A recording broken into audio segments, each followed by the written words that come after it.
The long awaited sequel to James Cameron's Avatar is making its way to theaters, and in preparation, the online movie sphere has climaxed its long-building reappraisal of the first film.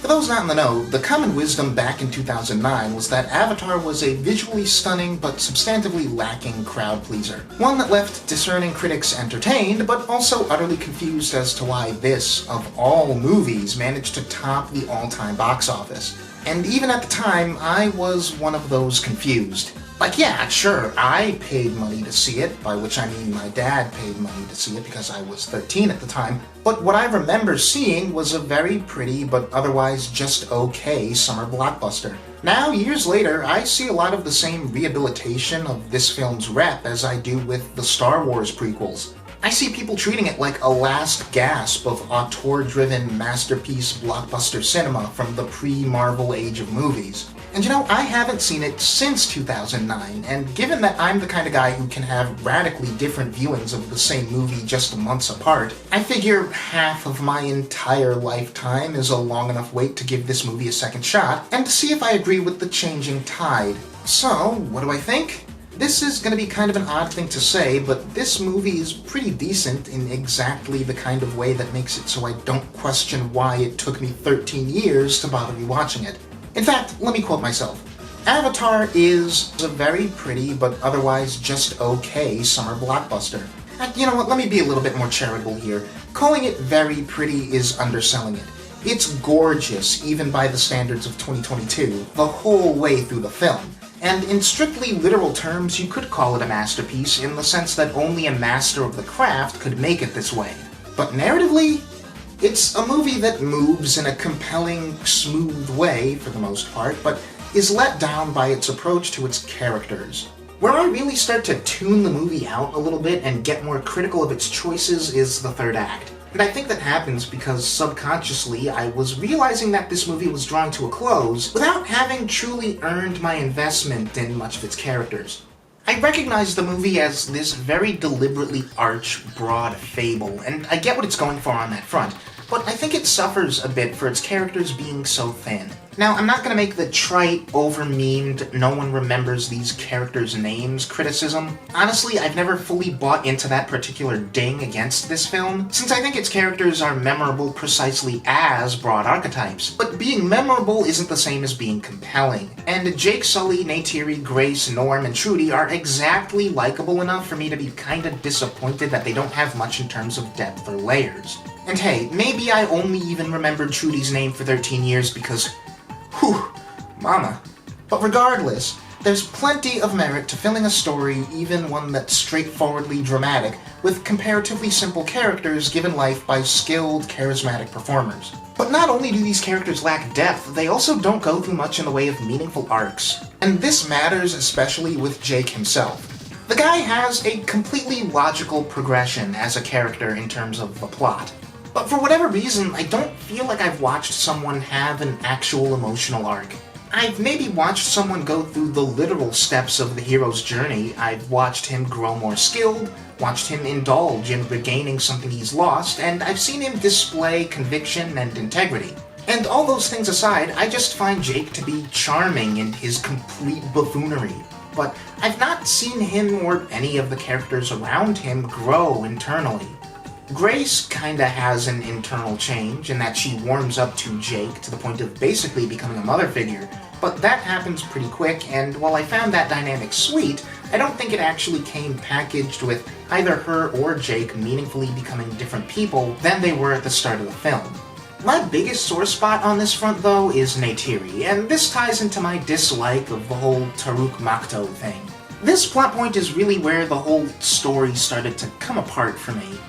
For one thing, the whole taking advantage of the natives' innate respect for this symbol aspect of it reads as just a little bit gross to me, even if Jake's intentions are totally pure. For another thing, the sudden introduction of the other Na'vi clans coming in to help fight in the climax is super rushed. Really something that needed a better setup. But most substantively, Neytiri instantly hopping back into being in Jake's camp when he shows up with Taruk isn't just rushed, it kinda unintentionally puts a damper on the entire relationship. Again, logistically, I completely understand why Jake appearing as Taruk Makto would completely shift the foundations for every Na'vi present, and would instantaneously make Neytiri reconsider their entire dynamic, as well as Jake's strength of character. But even acknowledging all that, I can't help that my gut reaction as a viewer is to think that this entire sequence of events makes Neytiri seem really flighty and a tiny bit shallow. If nothing else, it just makes her seem less relatably human.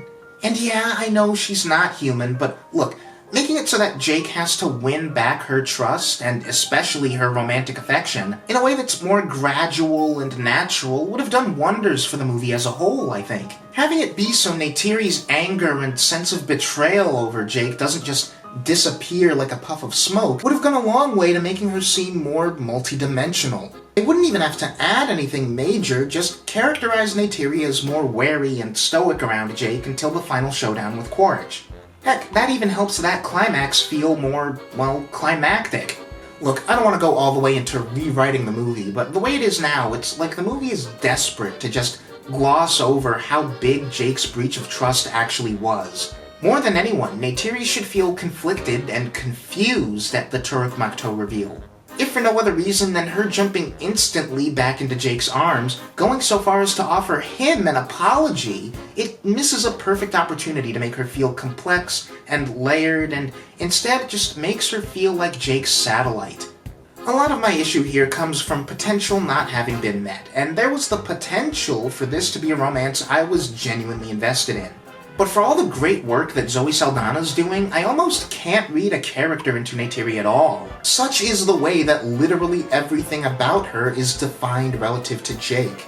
Really, the entire narrative bends around Jake in a way I find contrived. And no, I don't mean him being Awa's chosen son or whatever. I'm honestly totally fine accepting a straightforward chosen one narrative, especially in a setting where God is established to firmly exist. But what I mean is how Jake being integrated into the Na'vi to begin with feels arbitrary. Like the actual decision to accept him and teach him the Na'vi ways isn't actually informed by the Awa thing at all. I don't know, maybe I'm just an idiot and I misread something, but it just felt forced in the moment in a way that I couldn't ignore. And it's not something that the movie ever pays off like I briefly hoped it might. That was a bit of a tangent. My point with Neytiri is that for being the co-lead of the film, especially a film this long, I have a shockingly bare understanding of her as a character, beyond her appreciating nature, her deference to Awa, and her tsundere dynamic with Jake. And while the cast as a whole is pretty bare bones, it's worst with Neytiri and with Quaritch. Avatar has two villains, and I've had enough experience living in the 21st century that I don't need any additional context to totally understand the psychology of a smarmy capitalist douche bro like Parker Selfridge. He's the Elon Musk, the Mark Beeks, the Miles Braun. Frankly, the kind of guy that I love to hate. Conversely, Quaritch really is the kind of villain that bothers me. Evil for evil's sake with absolutely zero depth or interesting psychological makeup. He's just out for blood and hates diplomacy and refuses to back down despite not really having any personal stake here, all because that's the kind of character that the movie needs to further its plot and generate action scenes. And don't get me wrong, they're good action scenes, but Quaritch eats up way too much screen time to be this much of a paper-thin cartoon character. Or at least for that to be the case while the movie doesn't make a point with it beyond military bad. It doesn't help that just when Selfridge is at his most despicable and slimy, the movie kinda backs off on doing anything with him. I get that the movie has completely dived into hardcore action territory by that point, but there's been action movies before that managed to give the smarmy, non-action villain something to do. It just feels weird that we just kind of shuffle him off without any dialogue by the end of the film. Like, past a certain point, the movie only even remembers that he's there out of obligation.